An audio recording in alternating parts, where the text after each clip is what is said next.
connection with you guys over the next season. And so I just wanted to give you greetings from Every Nation Church in Toronto and also Every Nation Church in Mississauga.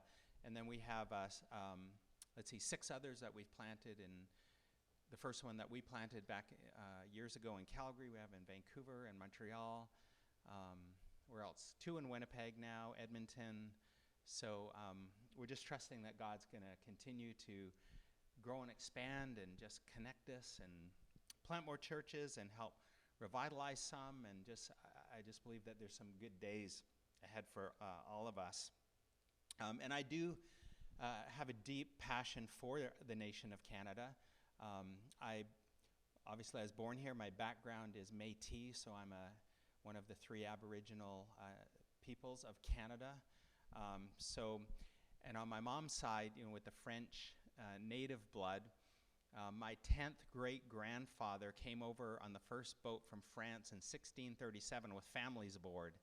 And he was an immigrant and came at the age of 61, if you can imagine, back in 1637. I mean, got into his head that immigrating to this new world, at 61 would be a great idea, but he did. And so I guess I come from this kind of pioneering stock, of just all things are possible against all odds. We also had the privilege of living in Nashville, Tennessee for a season. One of the co-founders of our movement of churches was also the guy who led me to the Lord, Rice Brooks, when I was a student at the University of British Columbia. And we had been connected ever since. And he had asked when we were going to build up a North American headquarters in Nashville if I would consider leaving the church we planted in Calgary after we'd been there, started it from scratch, were there 9 years, went to Nashville, Tennessee. We never thought we would ever move to the States. My wife always said, the States has enough churches, why would God call us there? But he did, and we felt it was a move that we were to make, and we were excited to be a part of just a real move of God, not only in the church that we joined exploded in growth. I was serving as the executive pastor under Senior Pastor Rice Brooks, and over the few years that we were there, it grew from about 600 to more than 3,000. We had baptized hundreds of people and ended up planting a bunch more churches. I was actually released to go into Canada and help plant back and forth with some of my friends in Vancouver and Montreal. So even though I was in the U.S. all those years, I never lost my love for Canada and always wanted to see great things happen here. And so I try to cast a vision for Canada wherever I go. Our motto on the Peace Tower in Ottawa is the verse from Psalm. You might have known this already, but it bears repeating. Psalm 72, verse 8 says, "And he shall have dominion from sea to sea, from the rivers to the ends of the earth." And when the Fathers of Confederation were trying to figure out what to call this, country as the provinces were beginning to come together, we don't want to be called the United States of something that was already taken. And, what do we call it? And it was actually Sir Edmund Tilley, through his devotional one morning, saw this verse, Psalm 72:8, and something in his heart said, I think I should forward the idea of being the Dominion of Canada. No other nation had been called the Dominion of something. And so, sure enough, that name stuck, and we became known as the Dominion of Canada. And it's not used quite as much, that word Dominion, but if you look in the past, you would have seen Dominion Bank, Toronto Dominion Bank, Dominion Sugar. You would have seen that word used a lot in our heritage. Not so much anymore, or it still is, but at one time that word Dominion, was really taken, and it's really a pointer to a prayer. To our inception as a nation of saying, may he have dominion. And then another key scripture for us, I believe, is Revelation 22:2, where it says, and the leaves of the tree shall be for the healing of the nation. And it wasn't until 1965 that we got our own flag under Pearson. And I know that some of the old-timers called it the Pearson rag. They didn't like it. They just wanted to stay with the Union Jack, but it stuck. I love the maple leaf flag. I think it's beautiful, and it's the only flag with a leaf on it of all the nations. And that's something unique, again, about our nation, and something that we can take pride in and have some identity in, because Canada tends to be this who are we kind of country. All we know is we're not Americans. That's what we do know. And where it's time to say, no, we have something. God has given us something. He's given us an amazing land. And when that leaf was raised, I believe it was a prophetic sign as well to the nations of the world. And it was in around that time that the idea of multiculturalism came into being into our nation. And instead of just opening up our doors to people who are like us, white-skinned, basically Europeans, the floodgates were open and said, no, let's have people from around the world come here, from all continents. Let's open up wide the gates for Canada and say, let's bring people. We have this big land and not enough people. We need to build this land. It's a great land. And so from that time, there was a sense of another step in our destiny, I believe. And then we're entering into it as the people of God. Specifically, though, I also feel like just leading in this hour. Like I said, I've never lost my love for Canada, and just with our little network of churches, I had something forward for us just to give us some vision called the 10-10-10 vision for Canada in the next 10 years, to see churches planted in the 10 largest cities of Canada, to see churches reaching 10 major university campuses in the nation of Canada, and also to have ministry in all 10 provinces of Canada. And so that's what I'm spending my life on right now, trusting God, and He's bridging and connecting people to do that. We can't do a big vision if we all try to do it on our own. And I believe God's bringing churches and the people of God together because we're better together. 2 Corinthians 8:14 talked about the different needs of the early church. And Paul wrote to the Corinthians, and he said that now you have plenty and can help those in need. Later, they'll have plenty and can share what you need. In this way, things will be equal. And so there's something about not being separate, but coming together and saying, well, I might have more of this, and you might have more of that. But as we work together, everything will be supplied. It's like God has made it's a jigsaw puzzle. Coming into Christmas, my wife, I sometimes put 2 or 3 pieces in the puzzle. I like to save the last one and just plug it in. No, but it's like all these pieces, and it's when everyone puts that piece on the table that you can build a beautiful picture. But you have to acknowledge that you have a piece to play, and you have to lay it down. The picture isn't built by everybody hanging on to their little piece. It's by saying, first of all, acknowledging, I've got an important piece, even if it's one piece. Have you ever built a puzzle and one piece is missing? Oh, that's just the worst. Where was that person with the piece? That's how it is when any one person doesn't feel like what they have is important. God didn't make any extra people. He made every person to participate in the kingdom of God and to be a fabric of our nation. As followers of Christ, I think that we should have that attitude. But it does take courage. In my devotional readings just a couple days ago, I came across Psalm 27:14, which says, "Wait for the Lord, be strong, and let your heart take courage. Wait for the Lord." Interesting verse. I'd never seen this before. I'd understand the idea of waiting on the Lord or waiting in prayer, trusting God, but not giving up. But I'd never seen this before. Be strong and let your heart take courage. It's not just be strong, but I was taken back a bit. Let your heart take courage. You see, God made our hearts to want to take courage and to want to see something happen. But sometimes we hold ourselves back. Sometimes because of past failures or because of things that have not went the way we thought. All of us are recipients of the fall. We all have been affected. Our stories are not perfect stories. You go into each of our pasts and we will experience some dark chapters of our life.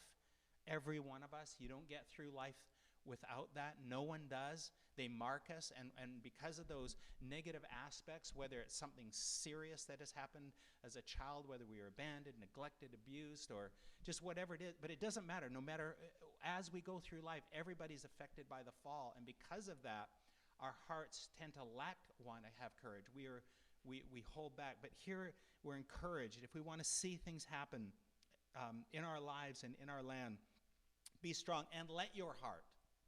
Your heart wants to take courage. My heart wants to take courage. but there's these things that want to hold it back. And so there's an exhortation here to let our hearts take courage. And I want you to hear that today. Let your heart take courage. Every one of you have wounds, have things that are going to hold you back, are going to, I've trusted, people before, and I just got burned and hurt. Absolutely. Join the party. We all have those difficult times and moments, whether they're relational or whether they're in church or in family or whatever. In fact, we come into the Christmas season and the holiday season. Do you realize that that's when the counselor's office fills up? It's because it's a reminder that things should be a lot better, but they're not. And it's actually, even though that there's an excitement around Christmas and around the holidays, because we find a time, obviously, as Christians to celebrate Christ's birth, it's also a reminder of the brokenness, because there's brokenness and chapters of brokenness in all of our families. And so that's the lay of the land. But God wants us to take courage. He wants us to continue to move forward. A couple more thoughts, and then I'm going to turn it over to my wife to actually begin the next part of the series that we're doing here at Living Faith. But we're looking at the acronym BLESS, B-L-E-S-S, begin with prayer. And so we've had some messages on that. Next, the L is listen. We just had a month of that, listening to the Lord, listening to one another. And then we're on the E, which is very practical, which is eat together. And then S is serve others. And the final S is share your story. So we're coming, and I thought I'd pass it. I just wanted to share a general exhortation and what I'm sensing from the Lord for you today. But my wife is actually going to pick up and join in with your series now as we open up and we begin the E on this overarching acronym of BLESS, and it's eat together. So I'll turn it over to Sheila at this time.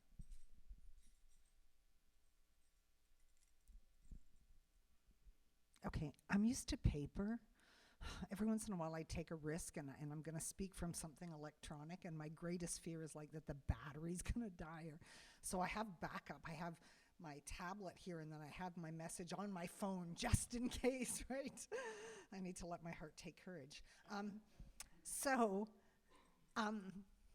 When I found out about EAT, and Bert said, yeah, this is where they're heading in the series, and I went, oh, this is one of my favorite things to talk about. So, because I like food, but I also like the impact that we can make with something as simple as food. And I'm going to get to that. So life's busy. We scurry through. We're heading into the holiday season. We did live in the U.S., and the holiday season begins in Thanksgiving and ends in, it has a definition. In Canada, I think the holiday season will start now, and off we go. So it's busy. And we wish we had more time for things, and we wish we had more time for people. And sometimes coming to the end of a calendar year, I look back and I think, boy, I had good intentions. I had some good intentions to connect with this person or to reach out to that neighbor. And sometimes I've nailed it. I go, yes, I really did move forward with getting to know the people down the street or next door or at the grocery store. And sometimes some of those things just remain as a good intention. And then sometimes I think, how can I fit anything else into my day and my life? And across the generations, across the cultures, across history, what's one thing we have in common? We have lived in Toronto. We still minister in Toronto, the most multicultural city in the world. And it does not matter where you're from or where you grew up or how you got to Canada. The one thing that human beings have in common is that we eat. And somehow I think, how do we bring these things together? Our busy, crazy lives, but the fact that everybody eats. And our heart really is, Lord, how do we in little ways show the love of God in the community, in the city where God has us? Bert always used to say after our years in Nashville, when you live in the southern U.S., the church and Christians still have, he calls it home field advantage or home ice advantage if you're a hockey fan. You just do a little better when you're in your place and in your team is there and it's you and it's your fans. And the church in the southern United States still really has an effect on culture. and still kind of sets the tone for things. Our oldest son played high school football, and of course there would never be football practice on a Wednesday night and he was at a public school because they knew that kids went to youth group on Wednesday nights. So there were just things throughout the culture. Well, we're in Canada, and we don't have home ice advantage anymore. Christianity's just kind of a glimpse. And so I think in this series, as in my understanding, as you guys are moving forward with this, it's, okay, here's where we are. Lots of our neighbors, and Christianity is maybe a faint memory, maybe grandma, or maybe, depending on where our neighbors have come from, it might be something they're completely unfamiliar with. So how can we begin to take little steps to build relationship and trust, that by the end of this series, as you unpack it as a church, we can see doors open to tell our story and his story. So here we go. I'm an okay cook. Not terrific, not gourmet, but I collect vintage cookbooks, and I really like, at Christmas time, I pull out the old ones, and I pull out the ones where my mom's handwriting, the things that she's written out, and my granny's recipes, and all the sentiments that come with, for me, cooking at Christmas and cooking over the holidays. And I was with some cousins the other week, and we started talking about some of my grandmother's recipes, and everybody realized I had one recipe none of them had, but we all remembered from when we were children. So one of them had the recipe, but I don't know if you ever looked at like your grandmother, your great-grandmother's recipes. Sometimes they would put the ingredients but no amounts and no instructions. Nah, that doesn't work.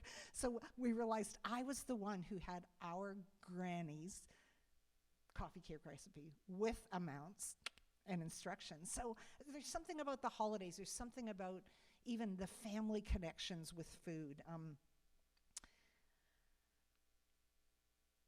And of course, this time of the year, and then there's something about smells. You smell a certain food and it reminds you of a time or a place. Or food does something on us.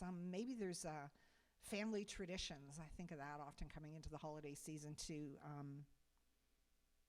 Sometimes there's traditions, sometimes there's rules, like no double dipping, no drinking out of the milk carton. Don't take food off my plate without asking. I do have one adult child who, are you going to eat that? And it's gone before you even had a chance to say no. Our youngest son is 19. He believes that if you can eat it with your fingers, you don't need to pray first. So as a young child, he decided this, and he figured out how to eat a lot of things, including rice, with his fingers, because then he didn't have to wait for the family to say grace. So traditions, cultural things about food, seasonings, spices, forks, knives, chopsticks. I like the food where you just grab your piece of pita bread and you get to pick up food, and just so many different cultures. How creative, how much it just reflects how diverse a world we live in. Food is a part of culture. It's a part of our lives. It's one thing that binds us together as people. Across generations, across ethnicities, we all eat. And the Bible has a lot to say about food. Of course, the Old Testament, if you've ever read through things like Leviticus, there's rules and laws and restrictions on what to eat and what not to eat, and how to prepare food and how to store it, and directions, don't cook something in its mother's milk, that kind of thing. But then when we move into the life of Jesus and we reflect on that, if we took the time to look through and to pick one of the accounts of Jesus' life, and even just to go through and go, wow, and when he had this conversation, it was over a meal. And when this happened, there was food involved, and he was going to this home and he was in this place. And we see that even his life and ministry revolved often around food. Sometimes it was miraculous things. There wasn't enough, and he provided for everyone who was there listening to him. Also in the New Testament, so after the life of Jesus and the writings of Paul and the New Testament writings, when Jesus reflecting on his life and what the church was learning at that time. The word that we often see is the word hospitality. Now, I think sometimes hospitality, I'm a little old. I think Martha Stewart, I don't know how many of you remember when Martha Stewart was at her heyday, but there were magazines and TV shows and how to throw the perfect lavish party for family and friends. But that wasn't when the Bible talks about hospitality, it's not talking about feeding your kids and your cousins and your granny. Hospitality throughout the Bible is what we do and how we treat and how we engage strangers. There's two different Greek words in the New Testament that are translated hospitality. I am no expert in Greek, so I won't even try to pronounce them. But both of the direct translations would be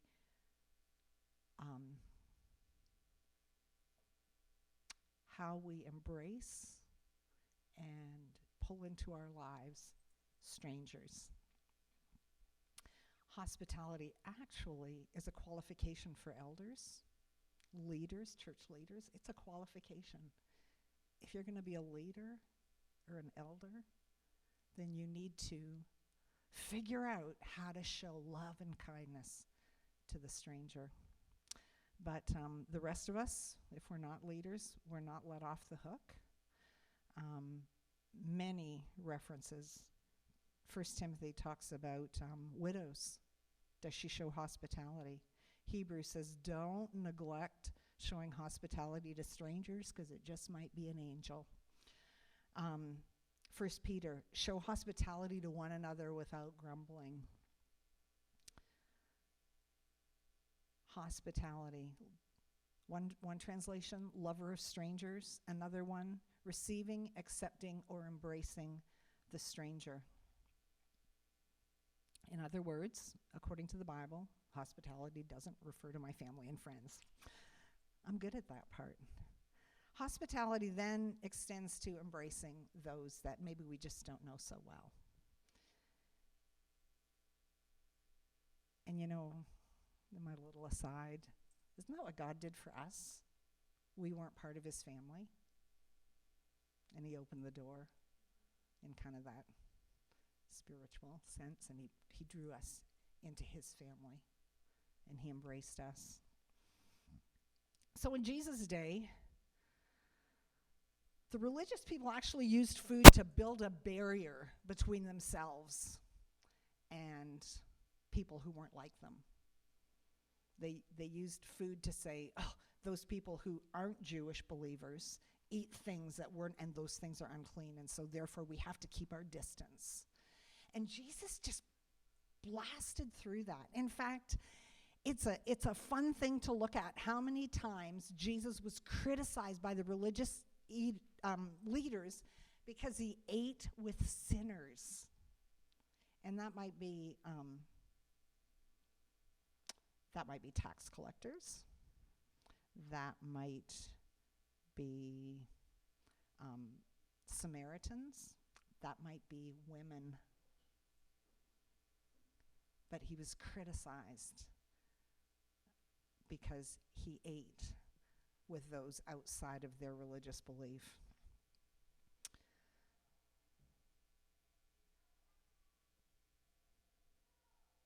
There's a scripture, Luke chapter 15, verses 1 and 2. Now the tax collectors and sinners were drawing near to hear him. So we got two groups of people, right? We got the tax collectors, who are the sinner of all sinners because they really did do nasty things, taking people's money away that they didn't deserve and put it in their own pockets. They were despised. Tax collectors and sinners, and what a broad category. Who knows who all fit into that one. But they were drawing close to Jesus. They wanted to hear him. And the Pharisees and the scribes grumbled, saying, "This man receives sinners and eats with them." And it's interesting because that part of the book of Luke, which I think you're probably going to spend a fair amount of time in the book of Luke in the next number of weeks, but that portion of the book of Luke, after that indictment against Jesus, he tells three pretty famous stories. And he talks about a woman who's lost a coin and how she's just going to search anywhere to find it. And he talks about somebody who's lost a sheep and how he's going to leave 99 behind and go and find it. And then he talks about a father whose son has gone off the deep end and the lengths that that father would go to find that individual, to find that son and to bring him home. All in the criticism of the fact that Jesus ate with people who weren't like him, people who were despised or on the outside. So here are a few of my thoughts and then some super practical stuff. So most of us eat 3 meals a day. Some of us like to eat more.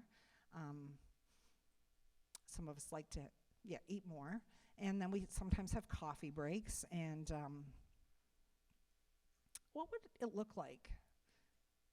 I'm asking you and I'm asking me, what would it look like in 2020 to consider maybe a meal a week? Maybe it's making a point on Fridays at work to go out for lunch with the gang. Sometimes you just say no. You think, oh, I'd rather spend that $15 on something else. Or what would it look like? What would hospitality look like? What are some things? What are some things we could do with food and with reaching out look like in 2020? Romans 12:13 says, talks about hospitality. And I have like 3 different translations here because just the wording. One of them, so Romans 12:13. In ESV it says, contribute to the needs of the saints and seek to show hospitality. So I'm challenged by the words, show hospitality. The Amplified says, pursue the practice of hospitality. And the Message says, be inventive in hospitality. And I think that's the one this year for me. Be inventive in hospitality. What could be the next step with the next door neighbors? What could be the next step with the person at the desk beside you? What could be the next step with the parents of the kid your son's played hockey with for the last 5 years? What could be the next step of being inventive in building a relationship with people who are currently outside of our faith? But what could be ways of reaching into their lives, building a friendship, getting to know people? You know, sometimes we dismiss things that are pretty simple and think, oh, that's too simple. But really, in today's day and age, acts of kindness are few and far between. Bert and I were talking last week about both of our mothers were crazy knitters. Bert's mother's still alive. She's 92. She still knits, but the only things she can knit now are dishcloths. So if ever you need dishcloths, my mother-in-law usually has a stack this high that she's made. But when she was young and healthy and didn't have arthritis in her hands and had a really clear mind, anybody who had a baby, my mother-in-law made a baby sweater for. And my mother was the same way. Little things, whether she knew them well or not. Little acts of kindness that were just cultural. They were just part of, well, that stuff's gone. And so sometimes it's amazing what little acts of kindness, how doors are open because of that. Before we moved to Toronto, we had our kids, we were trying to convince our kids that moving to Toronto would be a really good thing to do. They weren't all convinced. So we were in a Starbucks in downtown Toronto, and with our 4 kids, and everybody's trying to figure out what they were going to order. And there was one lady behind us, and we just said, hey, go ahead, go in front of us. Because there were 6 of us, go in front of us. Well, she looked at us like we were from another planet. And really? Mm-hmm. Well, she thanked us in the lineup, and then she thanked us after she got her coffee, and then we saw her on the street, and she thanked us again. And I said to Bert, oh my goodness,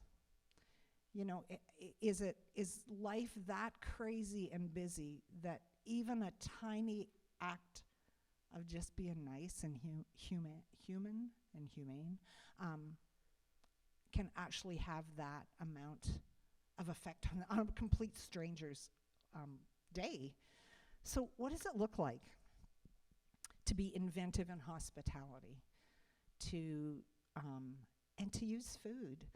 I have a few stories, and then I don't even know how much time I have here, and I don't know how much time I've taken, Matt, so if ever you want to just give me a but, you're so sweet.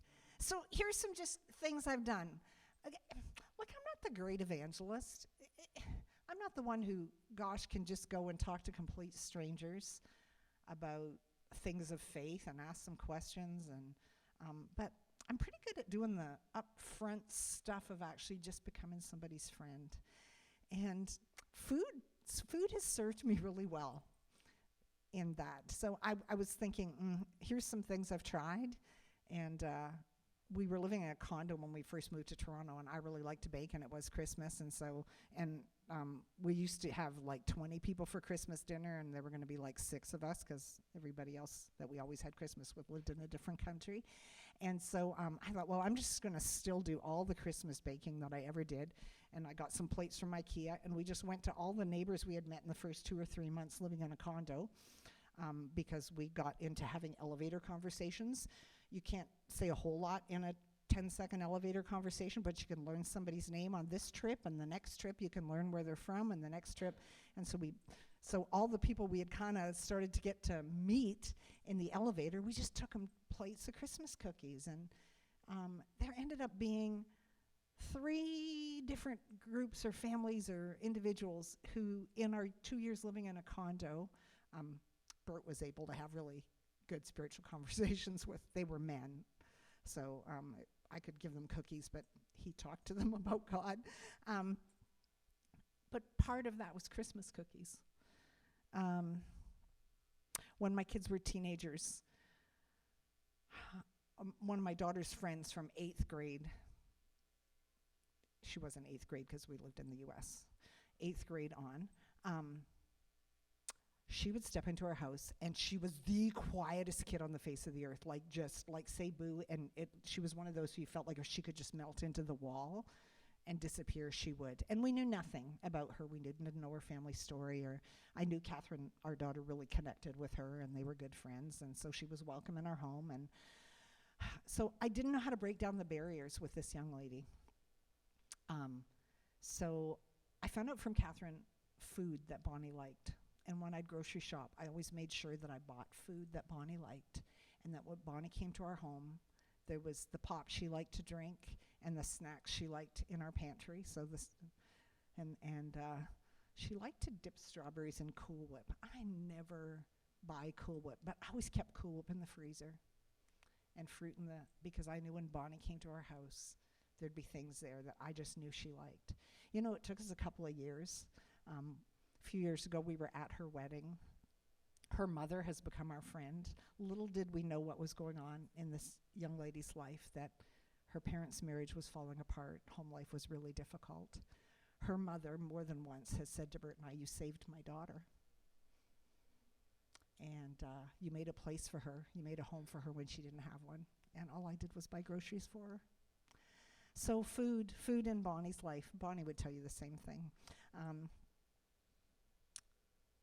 Our 3rd child, 2nd son, is dating a lovely young lady, and she's coming to Christmas this year at our house, and he told her, "Well, bring your brother," because her brother doesn't have anywhere to go. And she's like, "Really?" And he said, "You have to understand that all my life growing up, our Christmas or Thanksgiving table was always open to somebody who didn't have a place to go." I thought, I can't even believe he noticed that. Like, he's a boy. Oh, he's a man now, but but he knew that our Christmas table was one where we wouldn't let somebody who didn't have a place to go not join us. Another food-related thing is say yes to invitations. If we're in a new neighborhood, and they do this cookie exchange, and we've only lived there a year and a half, and last year we got invited to this cookie exchange, and really, well, anyway, I'm like, okay, well, this will be interesting, and we said yes, and, it was a cookie exchange and a wine and cheese party, and by the time we got there, maybe the owner of the house had had a little bit too much wine, but who am I to say? And but say yes. Bring food. Join in. Buy coffee for I'm going out to get a Starbucks, to the person at the desk beside you. Can I get you something too? And pay for it. And pick up the bill when you're with workmates at lunch. And conversations, one of the door opening conversations with people from another culture is to talk about food. Talking about religion doesn't go over well. Talking about politics isn't great. Talking about food and cultural traditions and favorite things, and maybe their parents are in a different country. We've got a lot of African students. We've got a lot of students in our church, but we've got a lot of African students. What were your favorite things growing up? What did your mom make or your grandmother make? My goodness, it opens the door talking about something that we all have in common. Food. Food leads to conversation. Conversation leads to friendship. Friendship leads to the trust to hear someone's story and to tell yours. And that trust leads to a place where perhaps we'll have the opportunity to tell his story. Food to conversation, conversation to friendship, friendship to story, story to his story. My 2020 questions. Hey, 2020, good vision, looking forward to the future. Wow, you could do a lot with that. My 2020 questions. For this coming year, who am I supposed to be eating with? Who am I supposed to be inviting into our home? Who am I supposed to... I owe cookies to the next door neighbors. We have new neighbors, and I baked chocolate chip cookies. I make really good chocolate chip cookies. I won't tell you. I'll tell you half of my secret. Of course, one is butter, real butter, and the other I won't tell you. But I made this big batch of cookies for the next door neighbors because we thought they had moved in, but really they had only moved their stuff in and they weren't living there yet. So we had to eat the cookies ourselves. So I owe Jennifer, the next door neighbor, and her kids a batch of cookies. So who am I supposed to reach out to with a gift of food? Who am I supposed to invite into my home? Who am I supposed to take out for lunch or pay for a meal or buy a coffee in 2020? Who am I supposed to eat with? And then who am I supposed to bless with food? Because of course, coming into the Christmas season, we're always made aware of the need that's there all year round. But food banks, and Bert and I just not too long ago knew of a family who, between jobs, and so I went to Sobeys. Do we have Sobeys up here? I went to Sobeys, and I got a gift card for this family, and she's like, just kind of messy with tears that we would think about helping them out with food. So what does this look like for you and for me? Taking that first steps. We don't have home ice advantage. And so what we need to do is begin to look for ways, creative ways, to build relationships, to get to know people. We all have food and eating in common, and it opens doors and opens hearts.